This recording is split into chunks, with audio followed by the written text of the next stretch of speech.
Welcome back for the fifth week of Justice and Human Rights in World Affairs. This is going to be next step logically after we talked about economic globalization. We're going to talk about what that means in terms of justice and human rights.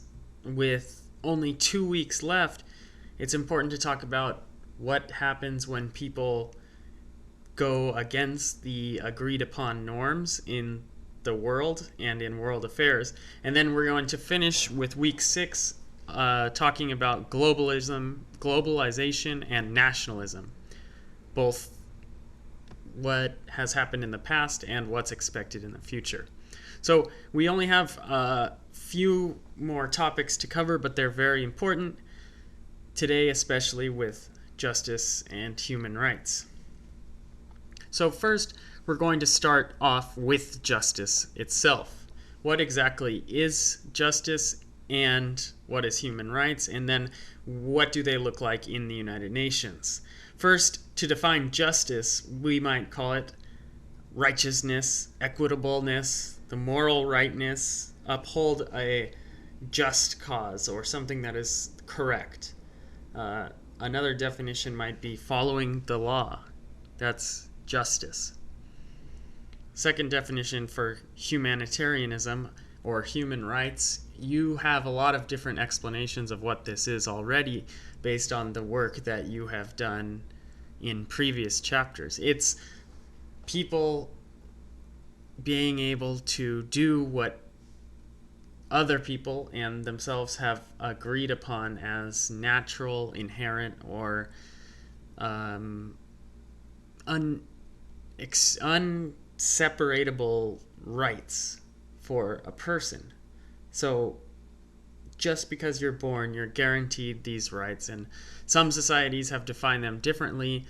The United Nations had their own Declaration of Human Rights. The United States has its Bill of Rights. Those are both human rights documents that define what exactly those inalienable rights are for humans and what is done in order to make sure that those exist.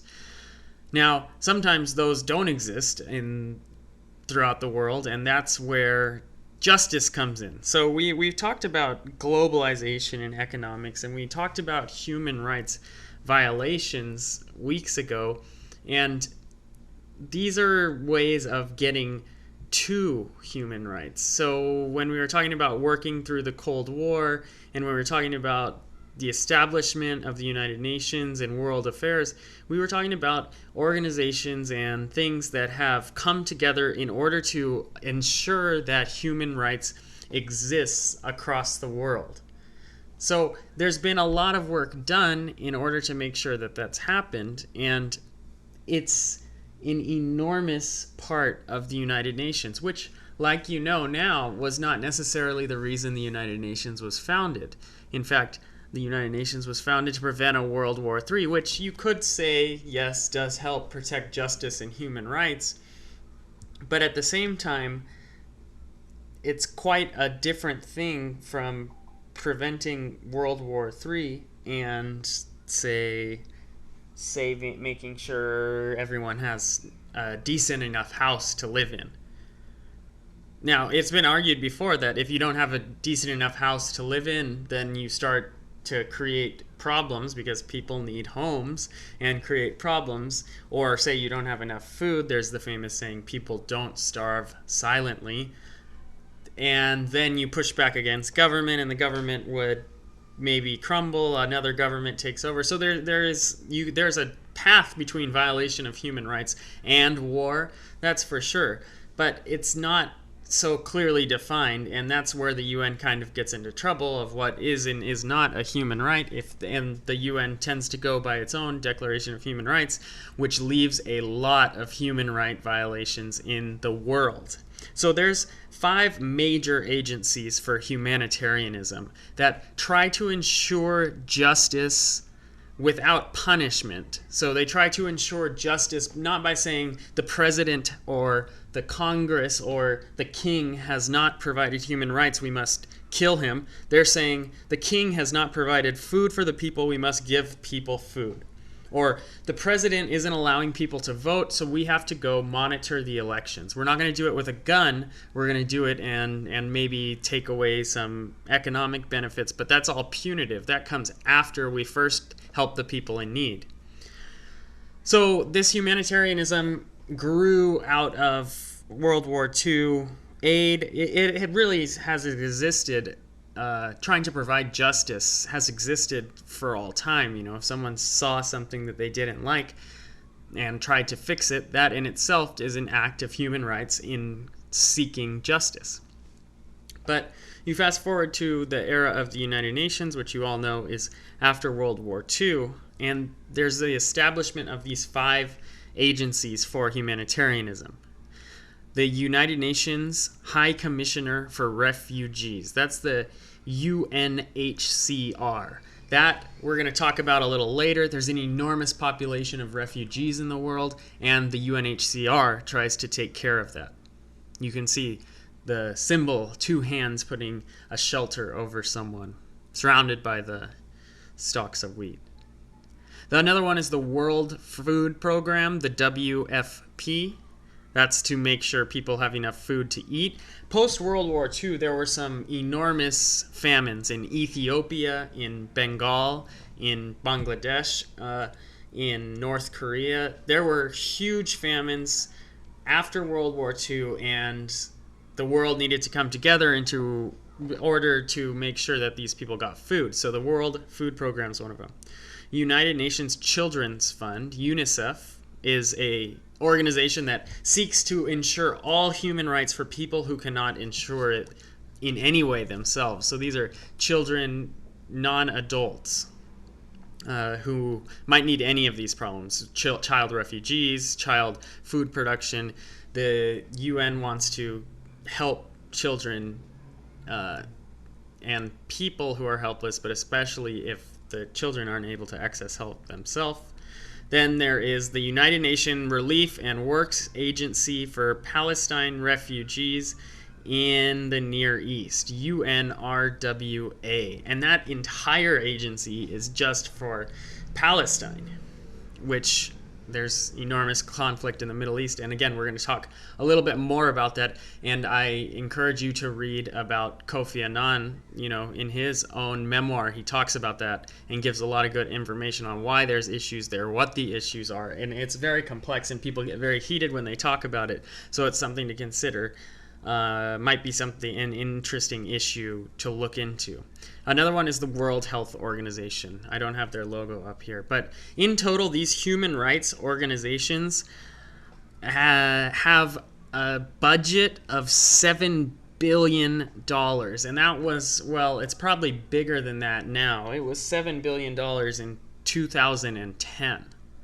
There's an enormous amount of money that's going into these organizations, and that the money going in there can be pledges from governments, it can be donations from churches, it can be individual donations, it can be money from anywhere basically, and a lot of it indeed is money that the UN might not even have, but that they're taking out loan in order, like the situation I emailed you about in Cambodia, where they're taking out a loan for an enormously dangerous situation that might escalate if action is not taken right away.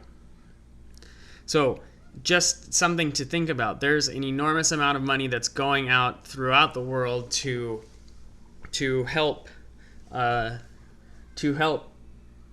ensure these human rights. And now, I don't typically, as you know, even though it's a world affairs course, I don't talk about contemporary politics because we have to get a clear foundation on how the world works. That's more of what this course is about. With that said, some of the comments made by President Trump in the United States leaving the Paris Agreement are incredibly relevant for the idea of justice and human rights. One of Trump's main complaints was that the United States had to pay too much money for countries that other countries didn't have to pay for. So he wasn't happy we'll talk more about this in the globalization week, which is next week, but he was unhappy that the United States might say have to pay for alternative sources of energy in Zimbabwe when other nations that he thought should pay more, like maybe say France, doesn't have to pay that same amount. Now, this is a continuing theme in seeking human rights is countries are saying, well, so why is our money going to this? How much of our money is going? How come we're giving more money? And that is an enormously complex political situation in which countries find themselves, where they have to decide how much money they want to give to help other nations, and so on and so forth. And a lot depends. Should it be exactly parallel to the top 5 leaders in the United Nations? Like, how is it decided who gives what amount of money? And a lot of the way it is decided is through these organizational meetings, like the Paris Agreement, where a bunch of countries come together, agree to give X amount of money from each country. They make deals with each other. Some might give more, some might get less, and then they agree, and then they have an agreement. So UNICEF might do the same thing, go to different church organizations around the world and say, look, we're trying to help children. How much money can we get? The churches donate money, and then say the Catholic Church gives an enormous amount of money. They might want more say, or they might want to operate some of the UNICEF operations on the ground. It might say, well, we've given a lot of money, so let us run a couple of the programs. And then they have to agree, well, are you going to follow the UNICEF core operations, or are you going to follow your own operations? So as you've probably attained by now, the way in which the United Nations and these global human rights efforts work are enormously complicated. Now, when the response is one thing, then there's also the sort of making the situation right. That's the justice part. And the logo in the bottom right is the International Criminal Court. That's the logo of the international justice system, which sort of has, okay, a problem might have been solved, the peacekeepers came in and saved a country. Then the question is, what do you do with the person who violated the rights? Or during a famine, if water is being hoarded by a certain group of people and then the famine ends, then the people might be brought to the International Criminal Court. And Kofi Annan does an excellent job of describing how this fails and what some of the problems are. And we're going to talk about those right now. So in the top right, that's the International Criminal Court building in The Hague in Belgium, in Europe. And The Hague is a court for things that are international crimes, international disputes. First, though, I'll bring your attention to the map that shows the members of the International Criminal Court. So the countries in green are countries that agree and have law in their own country that they will follow the rules of the International Criminal Court. So if someone in the International Criminal Court or someone in that nation is guilty of war crimes, then the country agrees they will send the person to the International Criminal Court to have him or her tried. The red nations do not accept the rule of the International Criminal Court. Each nation has a different reason for not accepting the rules of the criminal court, and we'll go more into that in just a second. The yellow nations are the countries who accept most of what the International Criminal Court is and like the idea and, in fact, even signed the right documents, but were not able to accept it in their laws in the home nation. So they agree with the principle of the International Criminal Court, but they're not necessarily going to follow the rules because it's not a law in their own nation. So the goal of the International Criminal Court is to prosecute individuals for genocide, so killing an entire group or ethnicity of people, for that reason. Crimes against humanity. So we have certain things that are crimes against humanity, like using biological warfare, and other generally terrible, awful war crimes. Those are all, if you commit a war crime, you are tried in the International Criminal Court.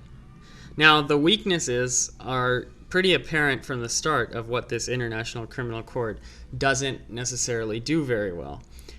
First of all, it has to define what genocide, crimes against humanity, and generally war crimes are.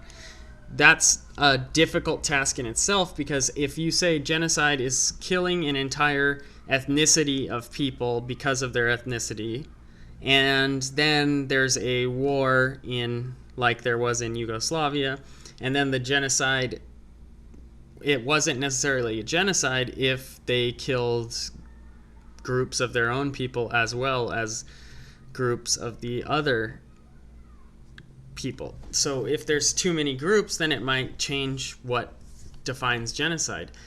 If in Yugoslavia they ruled that it wasn't a genocide, then it's not referred to as genocide in the International Criminal Court. So and this sort of happens, and you'll see the people who are accused of committing these genocides are sometimes people who interact with the others who run the International Criminal Court. So there's an amount of politicking that can be done in order to prevent any sort of getting into trouble with the International Criminal Court. So there's also the fact that since the court was established in 2002, it's not looking at any crimes before July 1st, 2002, and it's not going to look at crimes of aggression. So if there's threatening to do things, but not necessarily with the evidence to do it.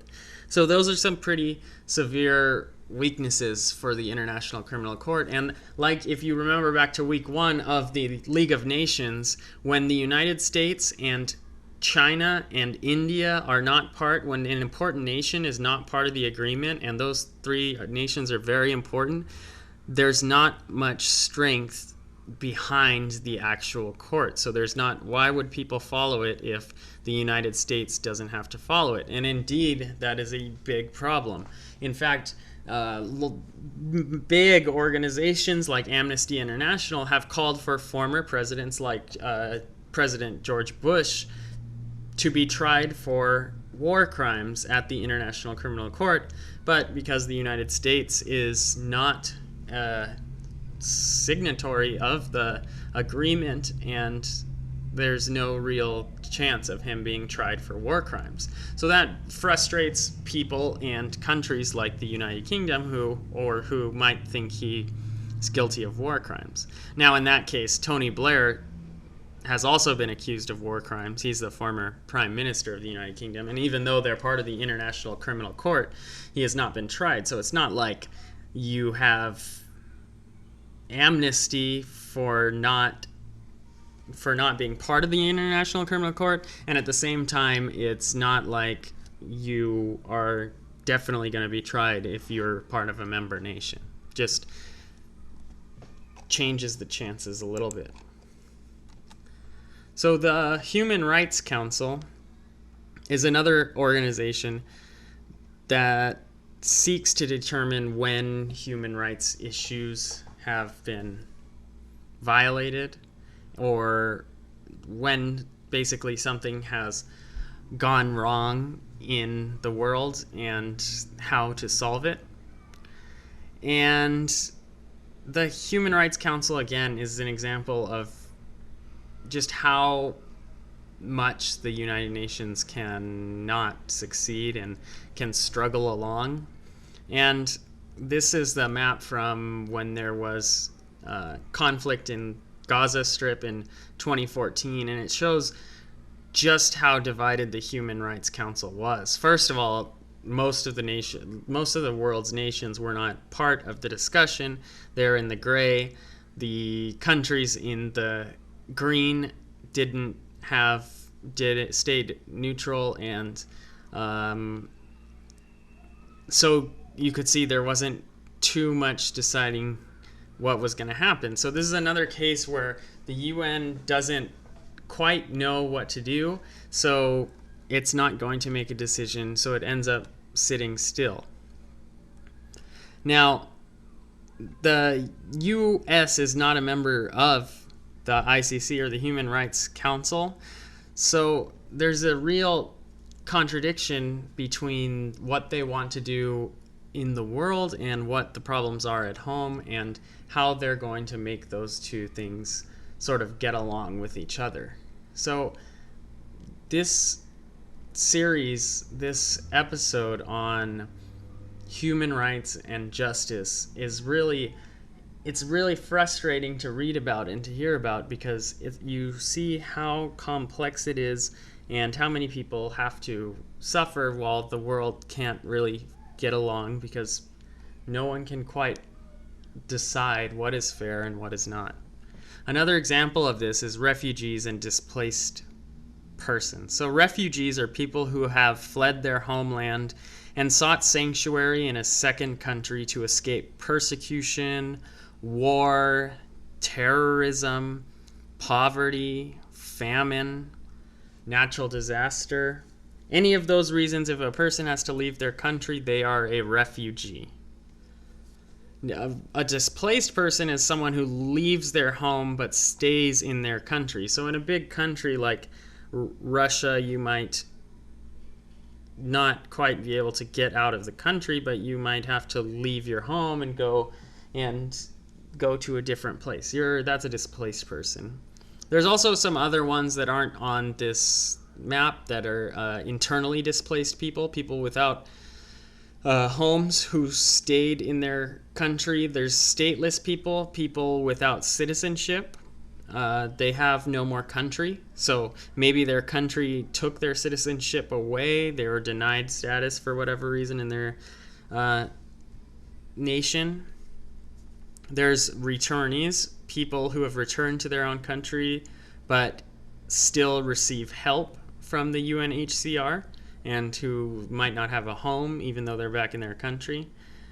There are finally asylum seekers, are people who want to leave but don't have approval to leave. So they might want to leave because there's a war happening, but neither country, the one they're in or the country they want to go to, has said it's okay or possible. So you can now just take a second to look at this map. This is from The Economist magazine, and it shows in June 2015 just how many registered refugees there were from country to country. So take a second to look at that.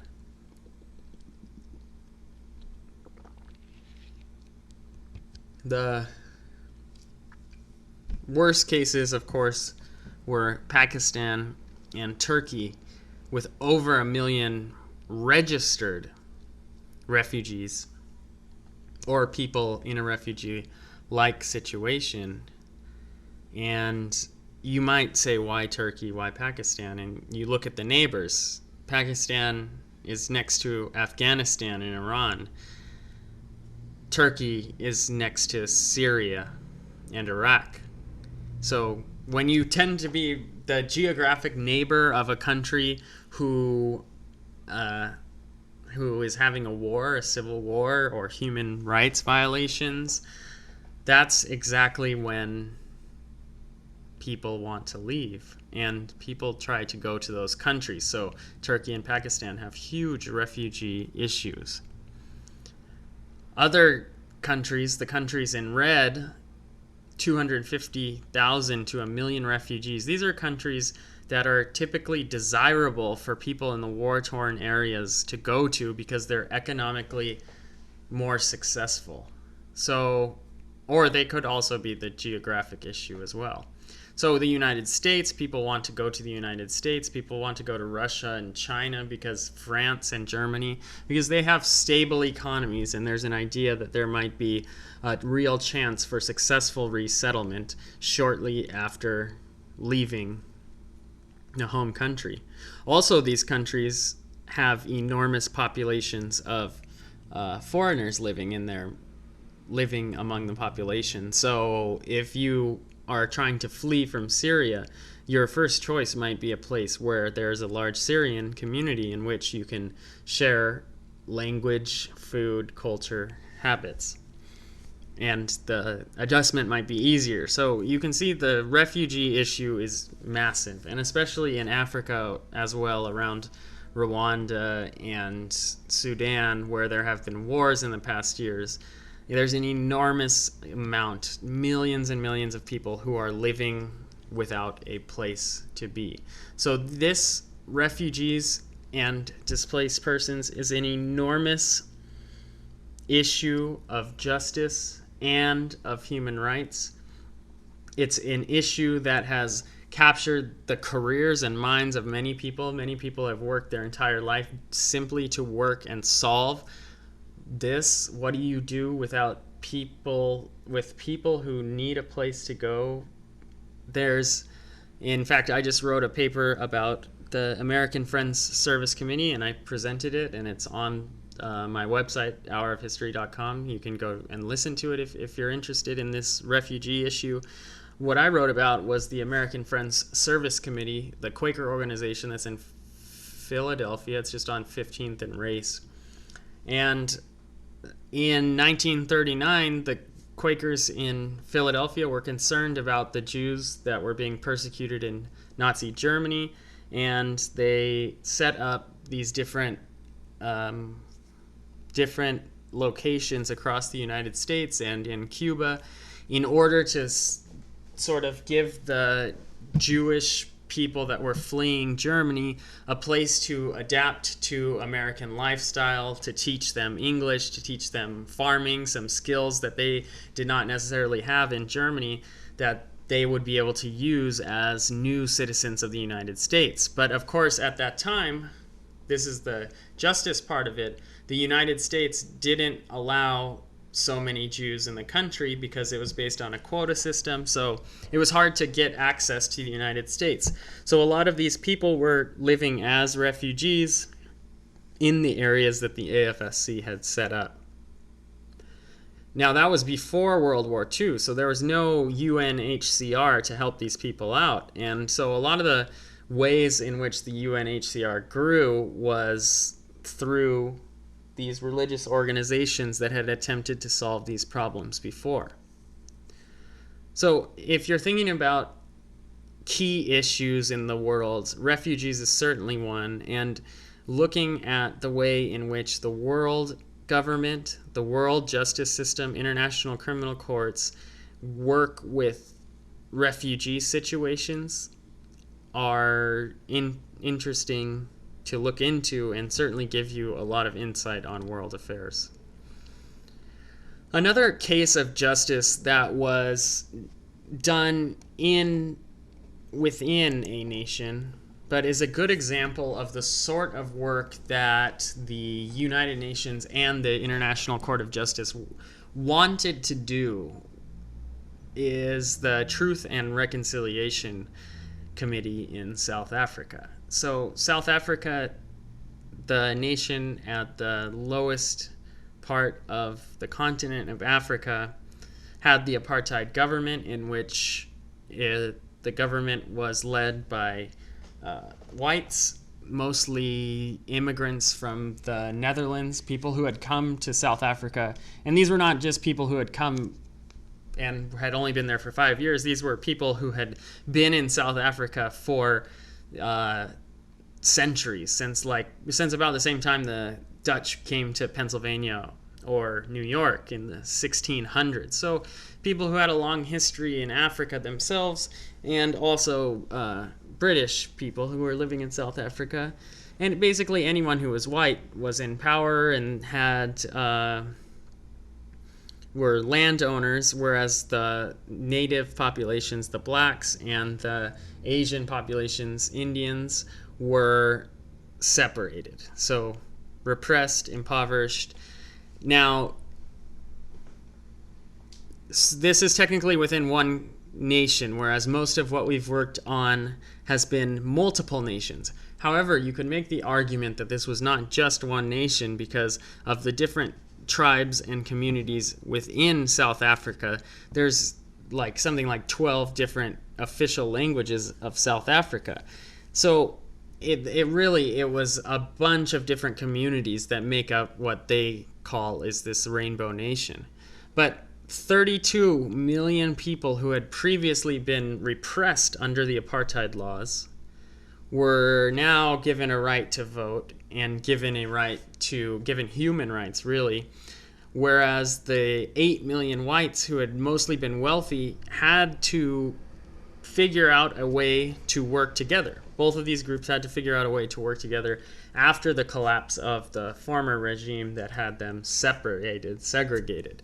So a commission called the Truth and Reconciliation Commission was started by the president at the time, Nelson Mandela, who you've probably seen if you've seen a movie, Invictus or Long Walk to Freedom. Those are good examples of Nelson Mandela's story, and Desmond Tutu, who at the time was the Archbishop of South Africa. Desmond Tutu, chaired the Truth and Reconciliation Committee. The committee heard 20,000 cases of people whose human rights had been violated from the 1960s to when the new nation was started in 1994. So they heard about 20,000 cases, and this is another excellent area for further research, because you can read some of these cases, and it's people basically explained what had happened to them, and they had to figure out some sort of response that brought about enough justice. But see, it wasn't the Truth and Justice Commission, it was Truth and Reconciliation. So that's where Desmond Tutu, the Archbishop, sort of had a different spin on it, because a lot of it had to do with healing and forgiveness rather than punitive justice, because there were still 8 million whites, not all of them guilty of human rights violations, and they had to figure out a way to move forward. So this is an example of human rights violations and seeking justice that's a little different from the International Criminal Court, that might be worth looking to for some issues of comparison. How did the world, in this case South Africa, look for justice, look to rectify some of the human rights abuses that had in the past, and what are the problems with it? And you might find that the International Criminal Court is a more adequate way of seeking justice. Some people find that a military is a more accurate way of seeking justice, and some people find reconciliation or forgiveness is a more useful way of seeking justice. Some would say that each of those are not justice in any sense of the word. So that's exactly back to what I said the first week. This is the best part about history, is you can stake your claim. You decide one of those. Look into the evidence and decide, is it best to bring justice by doing what the world did to Germany after World War I and charging them for every single thing that the Germans burnt, buried, destroyed, whatever, charge them for the war? Or is it better, like World War II, justice as in like they had held Nuremberg trials, the people who were convicted of the war crimes were given a penalty, so the high-ranking German officials after World War II were hung or given other penalties depending on their crimes, whereas the German population was allowed to rebuild and was given loans and finance and was able to build itself back up. It was not necessarily punished for those who had been in power. That's another form of justice. Or is the sort of South African reconciliation type work where there's less punitive justice and more listening to stories, recording, and does that work? Does that help the people of South Africa? So that's up for you to decide. And if justice is your issue, those are some 3 ways of approaching justice. So finally, there's a lot of different ways to approach these problems, as you well know by now. I've used the United Nations just as one way of showing how some very influential people have been able to pile together a lot of money in different organizations in order to help on human rights issues. And I think there's many, many other ways, and you are always, as always, encouraged to go seek out the things, the issues, the countries that interest you, and sort of compare them, see where they fit in this global system of justice and human rights. This is an image of Eglantine Jebb. She was the founder of Save the Children, which is not a United Nations organization, but was an organization started even before the United Nations that wanted to help children. The goal was a lot like UNICEF.